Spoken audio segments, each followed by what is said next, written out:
I always make Adelle's coffee before my own. The mug comes down beside the sink, same one every morning, white with a faded blue stripe. I line up the scoop, tap the grinder twice, and wait for that low mechanical whir. Our kitchen is so clean the tiles nearly throw back the dawn light. That's my influence. I like things orderly. Adelle's phone, half hidden behind an empty glass, lights up in small, persistent pulses. She scrolls, thumb darting, not really awake but definitely not sleeping. I used to love mornings with her. The quiet between us felt easy, maybe even affectionate. A half smile, a gentle tap on the wrist as she reached for the sugar.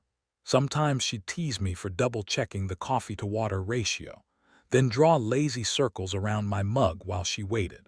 Now her energy is somewhere else, drawn to the blue glow of her screen, not the rhythm of our kitchen.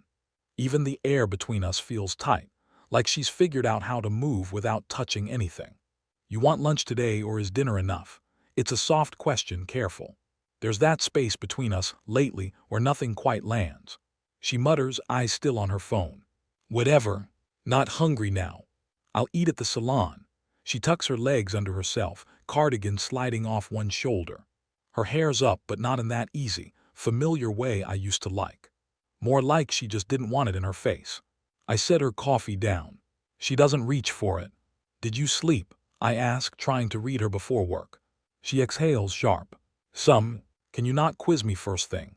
That edge used to be different, showing up after late nights or tight deadlines. Now it's colder. 14 years together, 12 married, and I've started to know this kind of distance. It's like a draft from a cracked window, something you notice only when the room starts feeling cold. She shifts, turns her shoulder away, slips off the stool, gathering her phone and a banana in one hand. There's a deliberate efficiency in the way she moves now. She always lingered in the kitchen, her home base, as she called it. Now she's already in the bathroom, before I can say anything else.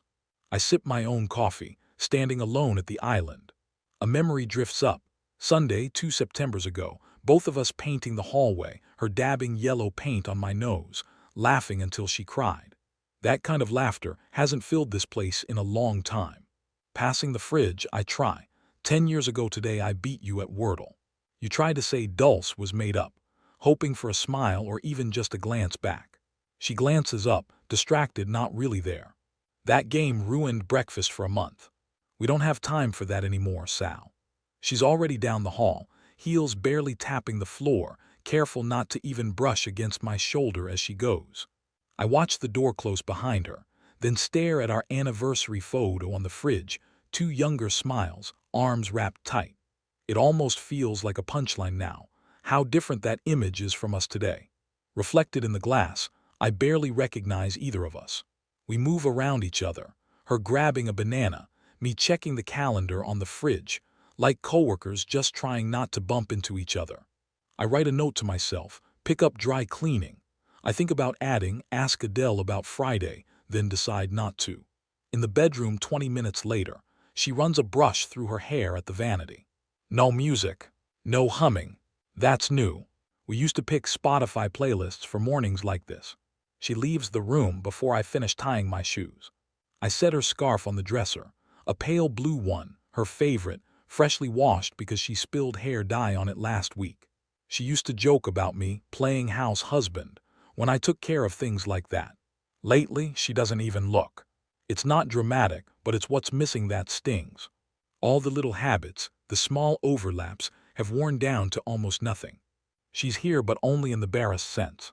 The memory of touch, her palm between my shoulder blades, my hand against her back, has faded to absence. Mornings feel like walking on marble floors, beautiful but cold and echoing with every step.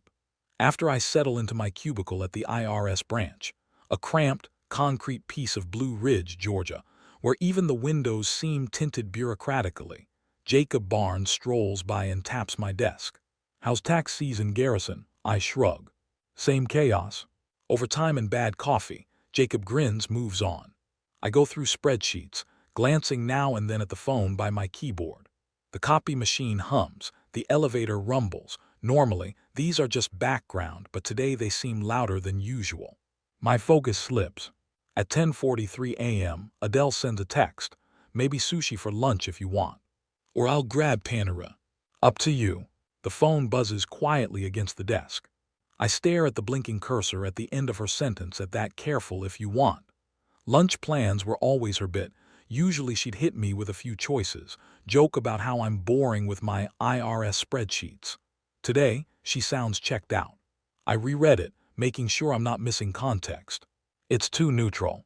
Her text used to have a meme or something about her wildest customer. Now it's just logistics. I scroll through the last few days, grocery lists, reminders, bills. I can't remember the last time she sent a heart. I type back whatever's easiest for you. It means nothing and fits the mood. I almost add a question mark, then delete it. Even this exchange feels like a negotiation over nothing.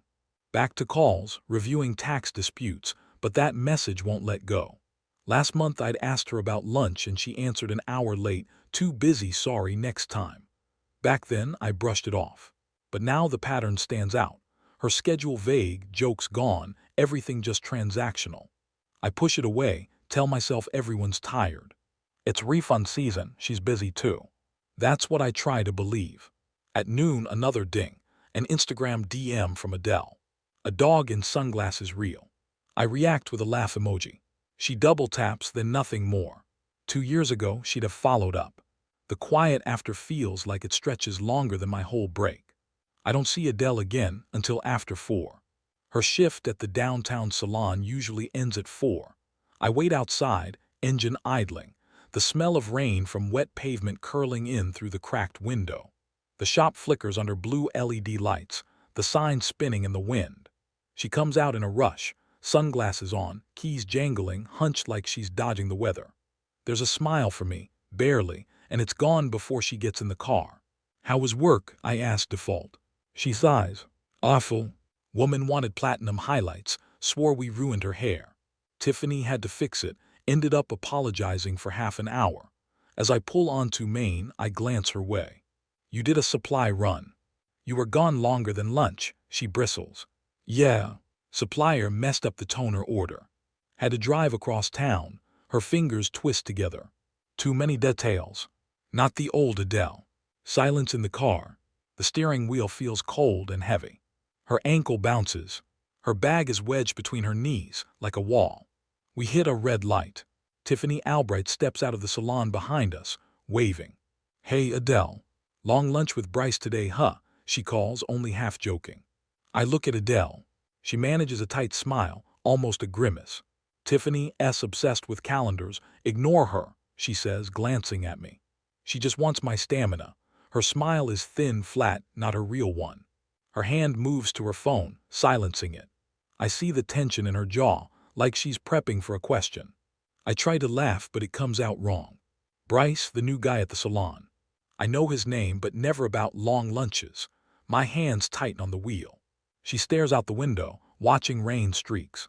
There's an alert energy to her, more than usual. She senses my pause, brushes it off with a joke. First time anyone's used my name and another guy, S in the same sentence. Don't worry, you're the only one who can stand me. She nudges my shoulder. Her touch is almost exaggerated, like she's acting it out more than feeling it. It lingers too long, then drops away quick, and she turns up the radio, volume a shade too high. The street ahead is unmoving, but somehow disjointed. I force a smile. Doubt that, I say as I aim us home. But the feeling sticks, the way Tiffany said it, like it's a joke I'm not in on. Neither of us says much for the rest of the drive. I notice her thumb tapping her silent phone on repeat. Dinner is usually a ritual, table set, roast checked, music in the background. Tonight she's hunched over her phone at the counter, not looking at me, knee bouncing under the edge. I watch her type, delete, type again, stop, sigh, set the phone face down. I ask about her color stock for clients next week. She answers but fumbles, the details, the timing. Says she's going on another supply run, but claims everything's already stocked. Her phone buzzes, and on the screen I catch a B before she tucks it under a napkin. I try for an old piece of us. Want me to make that honeydill dressing? Haven't had it in a while. Usually she'd tease me or at least grunt. Today, just a shrug. Don't bother. I'm probably not hungry anyway, Sal. Bills are stacked by her glass, unopened. The utility statement, her job. I remind her and she waves it off. Forgot, sorry. I'll get it tomorrow. She forgot to deposit a check from a client too. It's still on the fridge 3 days later. She used to be relentlessly organized. Now she doesn't seem to care. I ask, gentle but firm, are you on top of bills this month? She snaps. I said I'll do it, Sal. I'm not a child. Leave it alone. She's bothered more that I noticed than that she slipped. I watch her push food around, lips pressed hard. Underneath the irritation, there's a flicker of shame. After we eat, she disappears to the bedroom before I finish the dishes. The buzz of her hairdryer is the only sound for 20 minutes. I start feeling like my attention to detail is more an annoyance to her now than something she trusts. That night, I check the bank app under the table. There's a string of $60 cash withdrawals around her workdays. Then a spike, a few hundred to North Mountain Realty Holding, Inc., more small cash, many labeled ATM after hours. All scattered, nothing big but enough. I close the app, feeling nosy, but I can't shake it. The old trust feels unreliable now.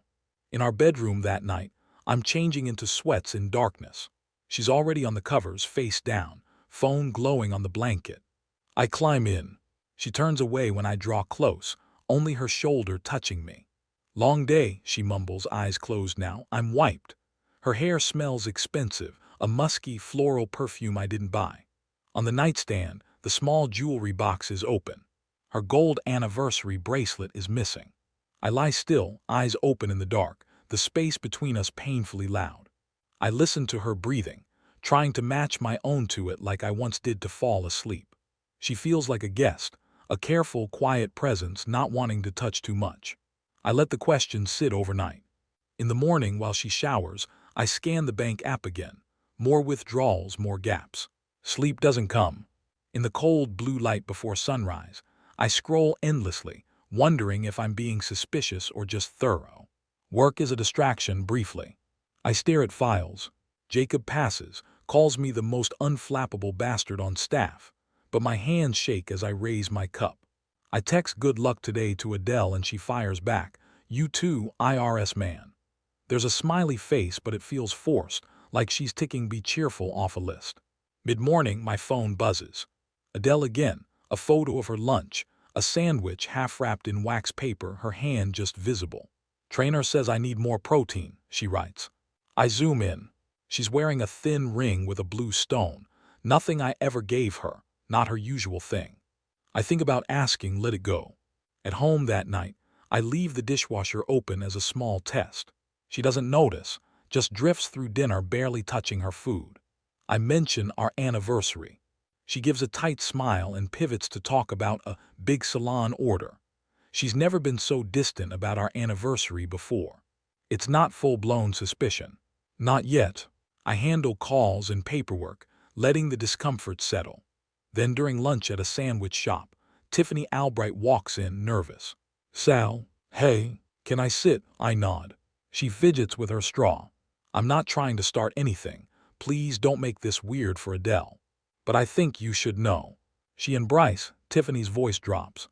They go out together, off the clock. Lunch drives. She says it's for errands, but just maybe don't trust every explanation. I look at her, my voice steady. Thanks for telling me. She looks relieved, then ashamed. I would have wanted to know. Please don't say it came from me. I won't, she heads out. I just sit there, sandwich untouched. If I mapped all the off notes from the last few months, they'd lead right here. Adelle always glued to her phone, blank explanations drifting away. Still, it's not proof. Back in the car, my mind retraces everything. Tiffany sounded weighed down. Maybe it's nothing. Maybe those lunches are just venting or errands. But I know patterns. That's my job. The afternoon drags.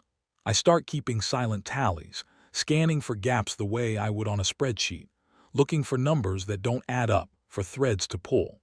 Dinner that night is tense. I mention Bryce, watching her. Sounds like Bryce is a handful. You two working on anything together. For a split second, there's something in her eyes. Bryce, he's fine. Just needs guidance. Why? She's too casual, I'm too sharp. The tension lingers. Later, I bring up our anniversary, suggest a weekend away, anything. She shrugs. Work is crazy, can't take time off. The conversation trails off. Over the next couple days, I watch closer. I don't take the trash out, something she once teased me about. She doesn't say a word as it piles up. I offer to watch one of her favorite shows. She says she's busy with work again. Small signals add up. I keep telling myself I'm making too much of it. She's just tired. Still, every unanswered text and forced smile builds a pressure in my gut. One morning she leaves for work in jeans I've never seen. A new brand, a different fit. Nice jeans, I say. She flushes and laughs it off. Oh, these. Sale find. Feels good to change things up. The price tag is still in the pocket. I find it that night. Her showers are longer now, always right after coming home, even if she only went to the salon. She keeps her phone in the bathroom cabinet, something new. I see her smile at messages before she comes in, her mood animated, only to go flat as soon as she spots me. She schedules self-care, nights out instead of our old movie and takeout routine. She's vague about where she goes. When I ask to come, she's almost apologetic. It's just easier to unwind alone, you know. Signs of the distance are everywhere, subtle but steady. I start tracking her car's mileage. It's 10 miles higher than it should be after a standard round trip to town. I try to dismiss it but can't. I stick to my routines. Gym early, home when I say I'll be, making coffee her way. But she keeps retreating. It's like hugging a shadow. I try sending random texts, a meme, an inside joke. Replies are delayed, bland, lol, cute, or a thumbs up. The playfulness is gone. She's glued to her phone. Once, as I reached for my charger, she tucked the phone behind her back, nervously laughing. Didn't want you to see how much garbage I'm reading. The laugh is awkward, more revealing than she means it to be. One evening, I hear her talking quietly on the porch. When I step out, she hangs up too fast. Just Mom, she says, quickly pivoting. Help me with this flower pot. I take it from her, mind churning on how fast she switched. I notice an 11 p.m. Uber charge on our account. A Friday night she said she was home exhausted. The drop-off is near a hotel across town, not her usual side of work. I bring it up casually. Odd Uber charge Friday. Ring a bell, she gets animated. Oh, maybe I called one for Tiffany. She uses my account sometimes. I'll check, waves it off, eyes too bright. My coffee mug, the one she gave me as a joke, is gone from the cabinet. I ask, she shrugs. Probably left it at the salon or broke it. She used to joke about that mug all the time. Her routines change. More care on her casual salon outfit, new lipsticks, bolder shades. I compliment her. She flinches before thanking me, words sounding empty. I start writing these things down in a password-protected notes app. June 9, Uber charge hotel. June 14, new perfume. June 20, phone lock changed.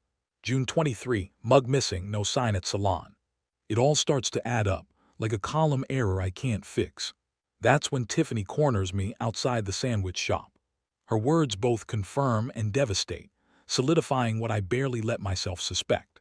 After that, the anxiety gets colder, sharper. Conversation with Adelle drops to basics. I watch her like an audit, patient, thorough, detached. I barely sleep, just scroll through statements looking for clues. At 2 a.m. I flip through our mail. The mortgage pamphlet is back, North Mountain Realty, watermark faint. Almost tossed in by accident. I dig out a shoebox from the closet, old receipts, warranty cards. There's a $300 pawn credit from Mountain View Pawn, dated the same week her bracelet disappeared. Carbon copy, her signature. My chest tightens. That weekend, while she's out getting brunch with Lisa, I go through the bank records on our desktop. I notice every ATM after hours lines up with days she claims extra hours at work. The patterns grow clearer. Cross-referencing our credit statements against her salon trainings, outliers pop up. Late-night Lyft rides, always toward the Northwest Highway, never back toward the house. I highlight the rows. My heart thunders. It gets automatic, checking every card, wire, withdrawal, matching dates. I catch duplicated amounts, odd ATM fees, machines she's never used before.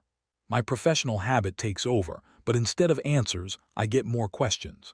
I check her old claimed overtime shifts. Our bank shows Uber drop-offs outside the salon. At times, she said she was still working. It doesn't add up. I replay the conversations, the new routines, the locked bathroom doors, the rush to shower on arrival. There's a second, smaller phone now, just for music. We don't have a second line. Monday, I log into our phone plan online. There's a new number added under her account. Almost daily calls and late-night texts registered to Alan B. Bryce's middle initial, if I recall right. Guilt hits briefly, but I press on. I pull our monthly statements for the past year. You can see the trend. Small cash withdrawals and gaps started last summer, widening over time. A second number shows up. Patterns emerge, more and more time and money missing. When she's out at book club, I search her car. A fast food wrapper from a place clear across the county. That night she said she was stuck at the salon. I snap a photo and file it away. The anger is steady now, controlled, cold. Next morning I try the pawn shop, slip in hand. The counter guy eyes me. Looking for something, I push over the pawn ticket. Wife pawned a bracelet, gold, hearts and dates engraved. Landry, I'm Sal. Can you check? He disappears and comes back with a small gray box. Unclaimed. Waiting period S up. $90 and it's yours. I open it. There's the ridged wedding date, 8-13-12 inside. My hands tremble, but I pay. Guess she didn't need it back, he says. My throat is tight. Thanks, I say, and step into the rain, the box heavy in my coat. That night I ask casual, you know where your anniversary bracelet is? She's quiet, then says, oh, maybe lost at work. Took it off at the shampoo station. Gloves are tight. Why, it's an easy lie. My chest hollows out. Thought I saw it in the drawer. Never mind. She nods, gazes at the TV, not meeting my eyes. When she leaves for work, I check her vanity. Jewelry box is empty again. A favorite necklace is gone too. While washing her mug, I look for the lipstick print she always left. Nothing. The mug has been clean for days. That night she comes home with 2 bags, one with hair products, the other unfamiliar. Great deal, she says, dodging eye contact. She heads straight for the shower, taking nearly an hour. I notice blue socks, men's size not mine, under the hamper. I wander the house as she showers, reading old receipts.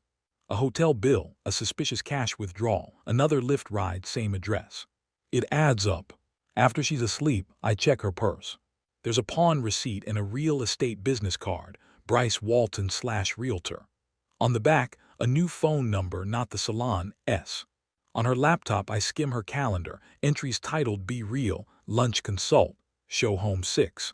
One matches a large ATM withdrawal. My pulse climbs. Checking the county's real estate portal, I see a warranty deed. Adelle Marie Landry and Bryce Allen Walton, 121 Rich Hollow Road. Down payment listed. Signed weeks ago. My stomach knots. Last summer she said she was helping a friend house hunt. I realize it's been months, nearly a year. My hand shakes as I stare at the listing photo, her and Bryce, smiling beside a sold sign.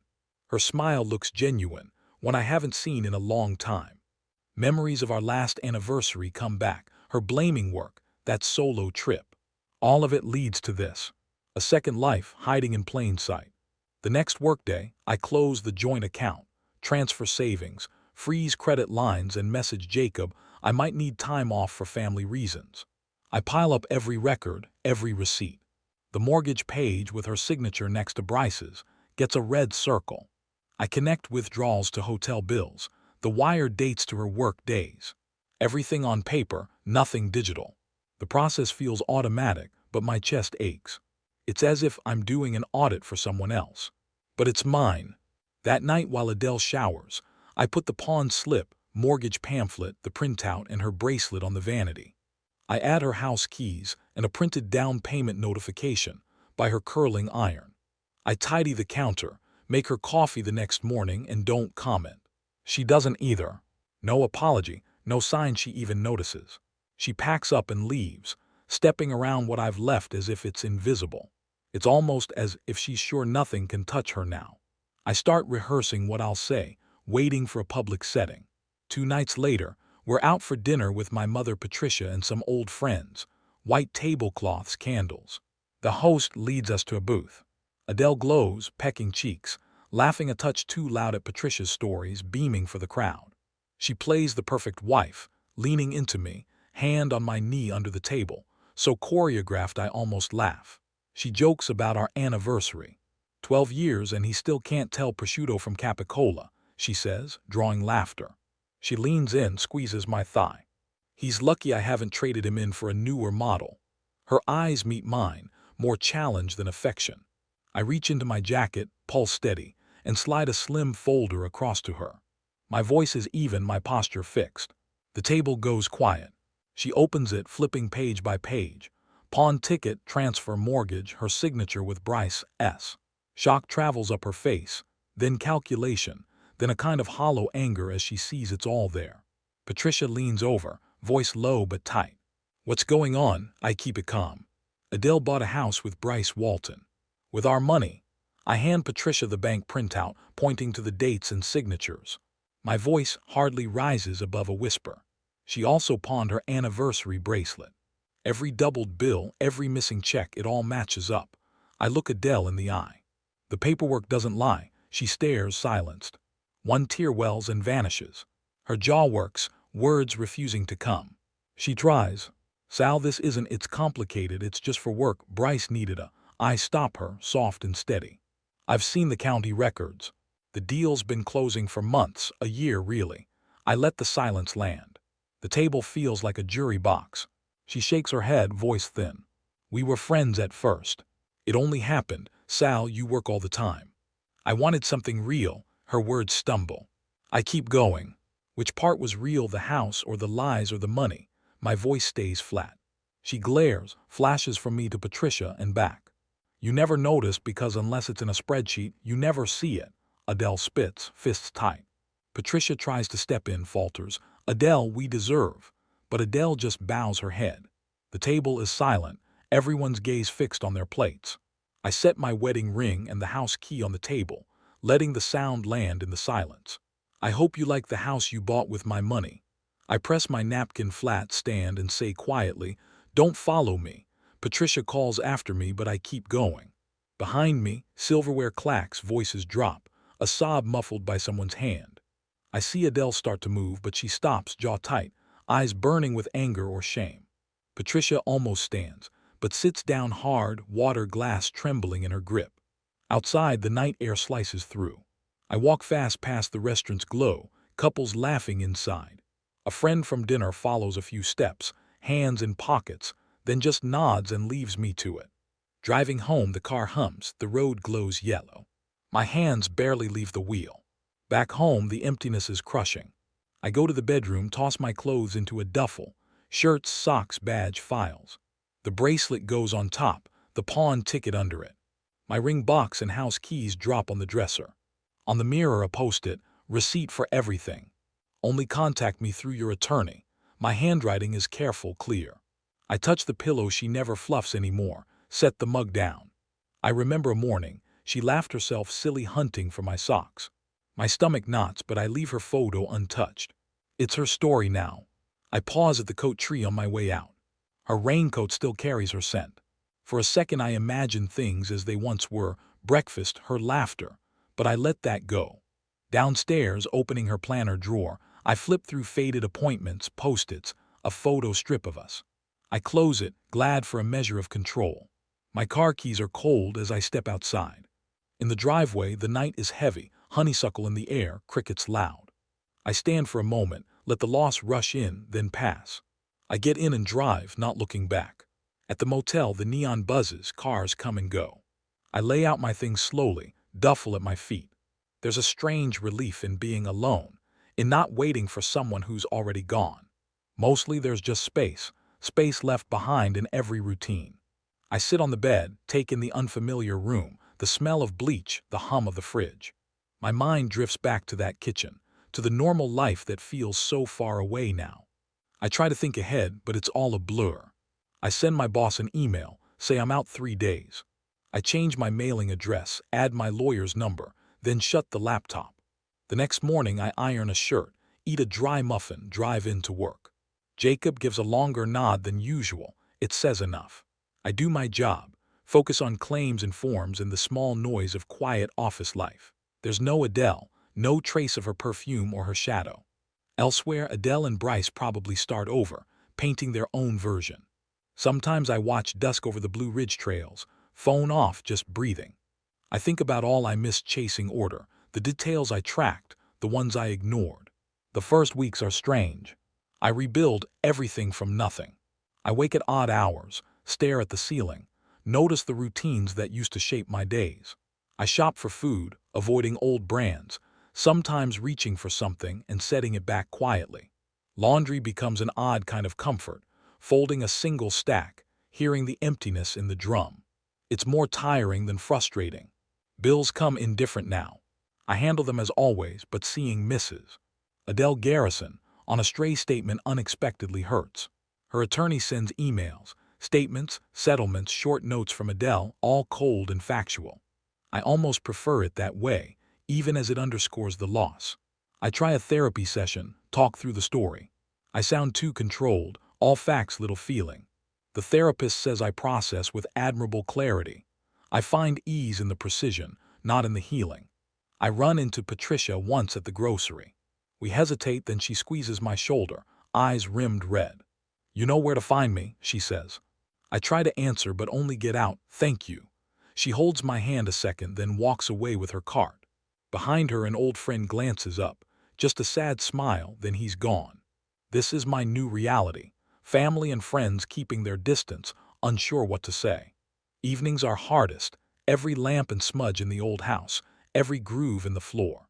I can't go back there. Sometimes I write myself short notes, reminders to let go, piece by piece. I find a new hike above the ridgeline. View is open, sky huge. I go once a week, letting the wind clear my head.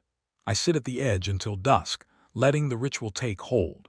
Small new habits, Sunday pancakes alone. NPR replacing her Spotify. Bills sorted twice a week, not together. Detours around the old street. The ache dulls a little. Over time, I realize I miss less of Adele than I thought. What hits is the loss of shared certainty, the ease of a plan, the rhythms of old conversations. My habits shift. Longer walks, late gym visits, flipping through old books just to feel something familiar. At the store, I see her old favorite crackers on sale and don't buy them. I spot her car once, parked by the new development. I leave before she notices. Nights are quieter now. Sometimes I dream she's at the edge of the bed, silent, just watching. I wake cold, let the feeling go as cars hum through dawn. I try a dating app once, scroll through photos and lines, but it feels empty. I delete it and sit with the quiet. Recovery is slow. Patricia emails, says she found one of my sweatshirts. Wants to know if I want it back. "Keep it," I reply. "Thank you for everything," no answer. I sense the gentle drift, everyone settling into their own aftermath. At lunch, I sit outside the IRS, eating in my car, listening to birds and wind.